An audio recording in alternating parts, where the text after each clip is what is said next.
Hey everyone, I decided today that I wanted to do, in addition to the video essays, which I absolutely love doing, I also just wanted to come and just talk about topics that have really been on my mind, especially how they relate to Black women, the media, and entertainment. So a long time ago, I made a video called Fuck Sleepy Hollow, which was in response to the treatment that actress Nicole Beharie got from the show and her being killed off from a series that she was supposed to be the series lead in. Like, one of the moments that I remember so clearly as being a reminder that there is no safety in entertainment media for Black leads, because not only was she the series lead and had all of this build up to be this, on equal par with Tom Mison's character, when push came to shove, she was just pushed out of the narrative and removed almost entirely for like Katrina, and then they had the audacity to kill her off and have them go, oh, your story is really about Ichabod. You were here to help the white man the whole time. I don't understand. What is there for me in a world without you? Our job was to carry you forward. The job is done. My. Still my beating heart. And this came after a first season that had amazing diversity with Orlando Jones, with Amanda Steinberg as the daughter, the character of Jenny, who was Abby's sister, who was also a Black woman. So we had all of these brown-skinned people just thriving and doing well, and then season 2 happened, and then that's when the bullshit started. And when the bullshit started, we all were smelling it. While there was a loud and obnoxious like Katrina Stan Center, I felt like critics who had been interested in the show really understood that Beharie was a untapped resource. They knew that she was part of the appeal, and they could tell that she was being pushed out. I remember listening to AfterBuzz shows that I never thought were very good at understanding the gender discourses in fandom, who saw what was happening to Abby and were like, and so after she died, you never really saw Nicole Beharie that much. She popped up just recently in Black Mirror, in Little Fires Everywhere, and most recently she was starred as Turquoise Jones in Miss Juneteenth. Now, Miss Juneteenth is amazing. If you haven't seen it, go check it out. It's really fun. Nicole Beharie is just an excellent actress, and I think that it's refreshing to see a Black American movie that is so proud of its roots and touches on all these different kind of layers of Black Southern identity. It's so great. Highly recommend. Go check it out. During the press tour for Miss Juneteenth, Nicole Beharie had an interview with the New York Times with Candace Frederick, who is amazing on Twitter. Please follow her. She does amazing journalism. She's great. I always think of her as a resource. And she was talking about what happened to her during Sleepy Hollow. She says, for me, 6 years ago, I was on a TV show. My co-star and I both got sick at the same time with the same illness and had different treatments. He was allowed to go on leave for a month and I had to continue working. There was a smokescreen of me getting my own episode titled Mama. By the end of that episode, I started to fall apart. Now, just to go back, Mama was an episode that we were all hyped about, of those who loved Sleepy Hollow and loved Abby, because finally it was going to be an Abby-centric episode that touched on her trauma. And I can understand how, as an actress, you're taught to work through things. I remember Ichabod being sick and Tom Mison being sick on the show and him getting, put to the side. And considering they had been sidestepping Abby all this time, I find it absurd that when she's finally sick, they're like, but we finally have an episode for you, sis. Don't you think that you should just show up for us? Like, fuck Sleepy Hollow. They shut down production for 2 weeks because I got sick. They sent in lots of doctors and I had daily checkups to make sure I was actually sick because they had to get production going. Every doctor said I wasn't doing well, that I needed to rest. That is not what they wanted to hear. So months and months go through. She ends up getting an autoimmune condition and had to be on 8 different prescription medications. And the company was terrible to her and blamed her for this and labeled her as difficult. A lot of corporations are saying lovely things right now, but it doesn't always go well when Black people speak up and ask questions. We can face weaponized denial and obliviousness. Sometimes I think that some people I was working with didn't like that I was unwell but loved by the audience.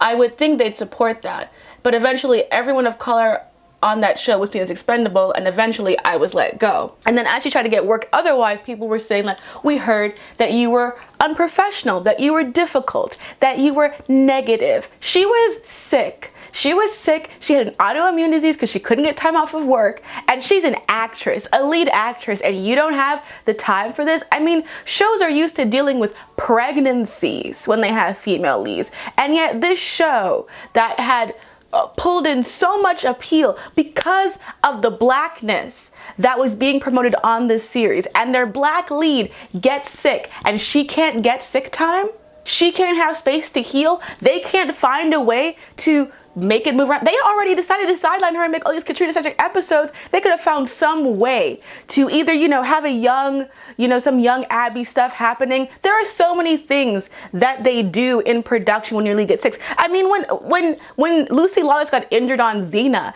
and they had the actress who plays Callisto play Xena for like 3 episodes. Like, this is a supernatural show. It is built around the ability and the flexibility to have your lead character be in all kinds of weird body switching, swapping situations. There is no excuse, and it is simply because, as she said, she was seen as expendable. That was their mistake, because the show went to shit after she left because we told you that we were here for Abby and you played yourself. And I always wanted to do a thing about this, but it kept going, like, getting out of my hands, so I didn't get a chance to do it. And then what kind of made me decide to come back and do it were the 2 Vulture articles. Alex Jung had 2 articles come out, and it was this Thandie Newton one and Michaela Cole interviews. These 2 interviews, they're fantastic. Everything will be linked down below. I highly recommend to check them out because they are so thoroughly amazing interview, amazing subjects. Both of these women are fantastic. I May Destroy You is so hard to watch, but it's so gratifying at the same time. Michaela Cole is a genius, genius. And she is making some amazing television, but we should have done that because Chewing Gum was also the shit. I'm gonna go to Michaela's article first and just compare it to Thandie, because that'll kind of bring us back to Nicole's situation. So Michaela Cole was pitching I May Destroy You to Netflix back in 2017, according to this interview. And they offered her $1 million for the title, which sounds amazing, right? But then they said that they wanted to have all copyright for this. So she would not retain any rights to the show. Now, what's important to understand about I May Destroy You is that it is based on her own rape and sexual assault trauma. And so this story was her transforming her pain and her trauma into a narrative, into art. This is her life. This is her story. This is her pain that she has, that she cultivated into art. And they wanted to own it. And can you just imagine for a moment that you create something to give autonomy back to yourself, and a corporation wants to take that same autonomy from you from that work? This is why capitalism is a piece of shit, guys, because this is madness. On top of that, she claims in this article that her agency wanted to push her to get this deal because they were going to get something on the back end. Girl, she dodged a bullet. She went to the BBC and they gave her everything she wanted. And that sort of confidence, that sort of ability to speak up for yourself is so, to have people to believe that strongly in you is so rare as a woman. And as a Black woman, to have that kind of clout and to have people see your work and recognize your genius so much that you are able to be like, no, I'm not taking $1 million, because that $1 million is all I'm gonna get out of my creative project. She wrote every episode. She co-directs the majority of the series. And they did not want her to have copyright over her own creation. And then the layers of that, especially when you think about, the Black experience or the diaspora of people trying to use our trauma, use our experiences to take it, market it, and then cut us out of it. And she said, No. Oh my God, that I lived for it. It was so important.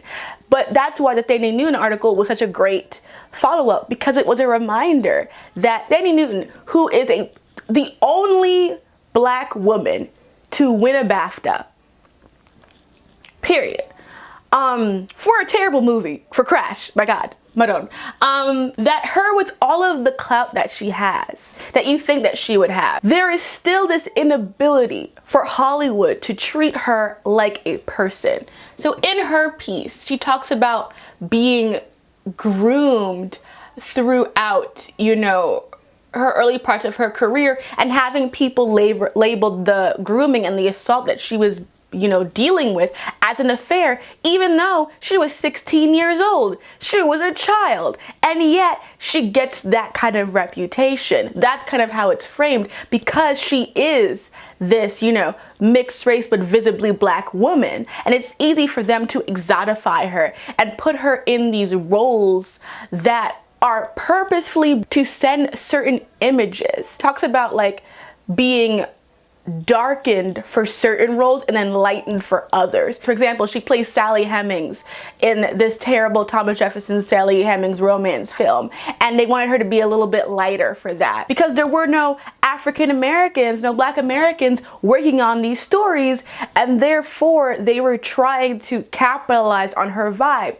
The same way they did with Halle Berry during her career. They are very parallel in that way. And one of the things that she brings up in this story, which has been circulating all over the place, is the incident with Charlie's Angels. According to her, and Amy Pascal has denied this, because Amy Pascal is the one who's being called out in this, she was supposed to be the Lucy Liu character in the Charlie's Angels 2000 film. And she goes into the studio, and the woman's, Amy Pascal, says, "Look, I don't mean to be politically incorrect, but the character as written and you playing the role, I just feel we gotta make it believable."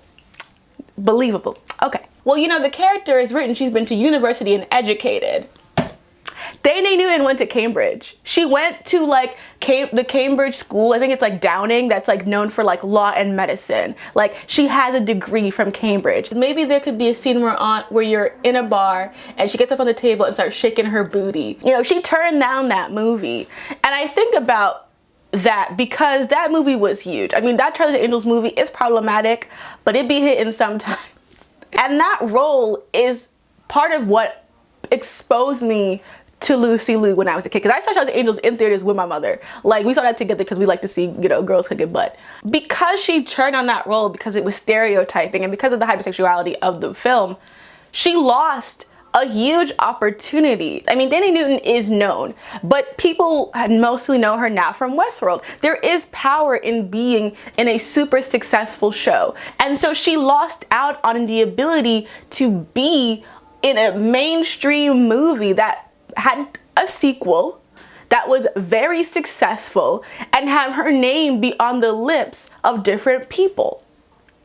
And those are the sacrifices that black actresses are forced to make in order to have some kind of integrity in this industry. And if you look at these three stories, you see three women who are brilliant, who are strong, who are, you know, across the shade range.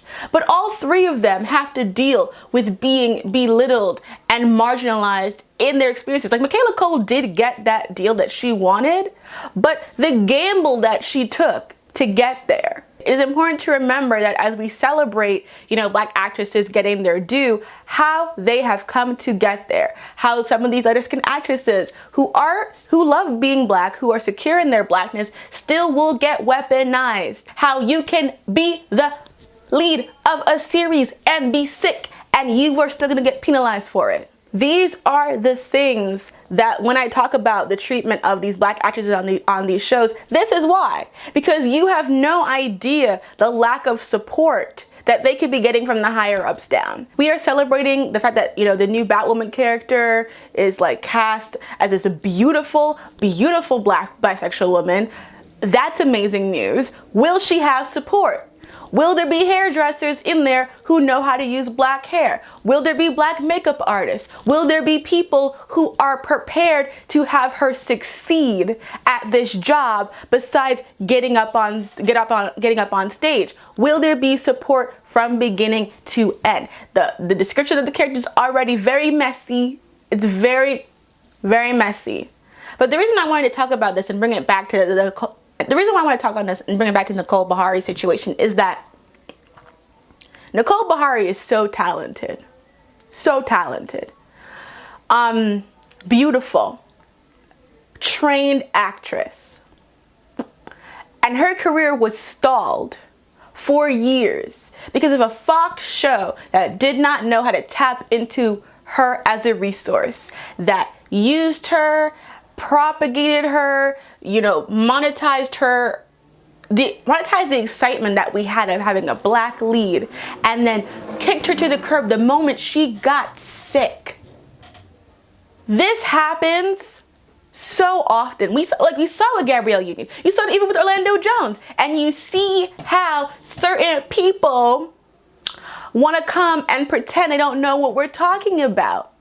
These issues are always all connected. They are always attached to each other. And while it may be difficult to deal with the fact that, yes, it is uncomfortable to realize that, that it isn't just about, getting to be on screen. It's about the treatment of these people. And Sleepy Hollow actively knew that they had a strong audience of black people who loved her, and they punished her for it. When I hear conversations about shows that went off the deep end, when I hear conversations about shows that completely shit the bed when they could have been being excellent, the number one show I hear people say, among many, is fucking Sleepy Hollow. And then they replace it with another woman of color. And I tell you this, when we talk about solidarity, when you saw that she got fired and you took that role, that was bullshit. I cannot imagine. I think it's Sofia Vergara. Sofia Vergara is currently hosting America's Got Talent. I can't believe she's there. Why are you there? You know why Gabrielle Union isn't there anymore, and yet you're still there. Why? You are so rich. You do not need to be on this show. That is the lack of solidarity that we talk about from non-black people with us. Because when you see that this is what's happening and you know that this is some shady shit, because I feel like as women, when we hear an actress being labeled as difficult, we know what the fuck that shit means. We know half the time it doesn't mean that they're actually a bad person. It means that they were too assertive, they were sick, they had needs, and they were vocal about it. Especially when you know that's a black woman who has spoken up about inequality. Fuck Sleepy Hollow. Today, tomorrow, forever. Goodbye.